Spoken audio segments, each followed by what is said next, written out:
message after that game in the last couple of days? Well, this is not the time to pound them right now with the stretch that we're going through. Obviously, we continue to teach and try to get better at things that we're struggling with right now, which is consistency. Second half starts have been a real issue for us, and you look at that first half against Iowa, we did some things to hang around, especially after digging that 16-point hole to cut it to 4, had a 3 go in and out to cut it to 1. And then obviously missed a couple shots at the rim, and they hit the big 3 to go double figures at halftime. But then, we're just coming out of the gate a little bit sluggish, excuse me, for whatever reason, to start that second half, and we're digging ourselves too big of a hole. And, it just takes so much energy to try and climb out of it. So it's just to try to find a way to get more consistent throughout the game. The teams we're playing are pretty good. You look at what Iowa has done this year. They're most likely going to be a top 4 seed. You got a team right now that's competing for league championship, going on the road to play at Maryland. So it's going to be a grind. But you've got to go down there and play with great energy. That's the big message right now, is to go out and play as consistently as we can, with as much energy as we can, to hopefully give ourselves a chance. Those winning habits, those good habits that you're starting to build down the stretch of a season, especially when the results necessarily aren't going your way, what key things are you looking for? Well, we're doing a lot of things, as far as the basics and as far as the fundamentals. We're shooting a lot of layups at the beginning of practice just because of our inability to finish at a high percentage. You missed 12 layups in the first half of that game the other night. We went back and counted them, and that's, again, I talked about it the other night. Those are plays that are hard to recover from. It's devastating when you're not able to finish and you put your head down, and that's when teams go on runs and get out in transition and get easy shots on us. You got to continue playing. But, when we go in there and we don't finish, a lot of times you go in, either get the shot blocked or you fall down, and now you're playing 4-on-5 on the other end. There's just too many good players in this league to take advantage of that. So, just got to continue to go out there and grind through the tough times, which, you look at that 40-minute game against Iowa. We had 8 minutes in the first half where we were as good defensively as we've been all year.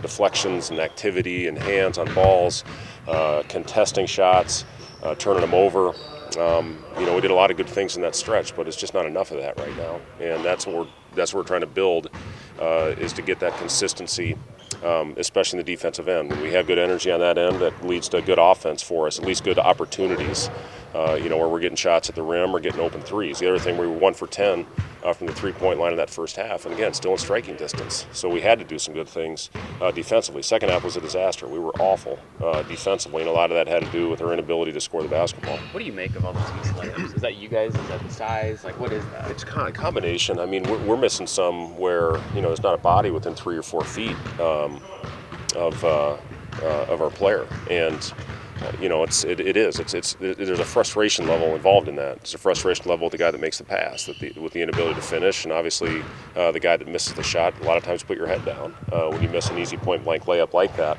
But we spend a lot. Believe me, we spend a lot of time shooting layups. We spend a lot of time shooting free throws. We had great finishing against Wisconsin, and unfortunately didn't carry over the next couple of games. But, you find a way to finish 2 or 3 more of those plays per game and, knock down 3 or 4 more free throws, that could be the difference in winning and losing.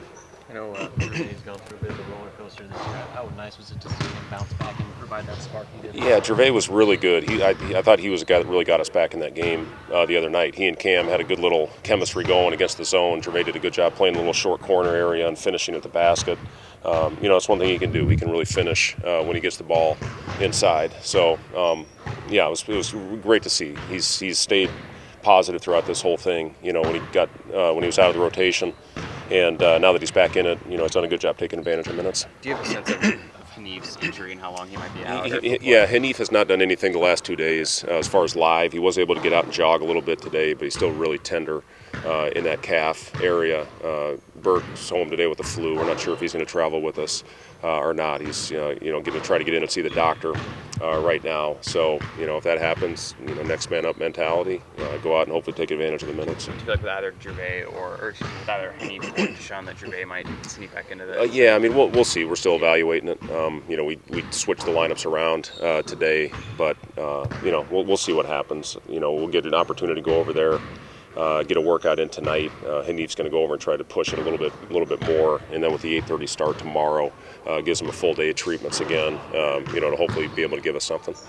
With a turnaround like this, going up against a top 10 team, do you see the team embrace sort of an underdog role, or is it still more about the process? Well, listen, every time you step on the floor, you feel like you're playing a top 10 team in this league. You even look at last night. I mean, Northwestern had Rutgers on the ropes, and Geo Baker did to them kind of what he did to us to finish off that game. But every night is a grind, and we're going into a team that's as hot as anybody in the country right now.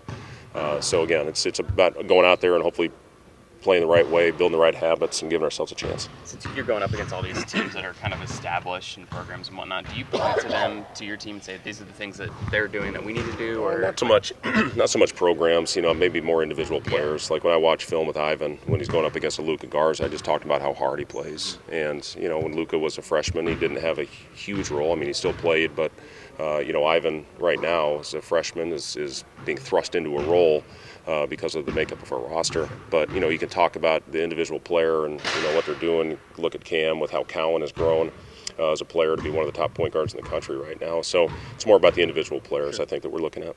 What do you see from Maryland on tape? Scary. Thanks, guys. Thanks, Coach.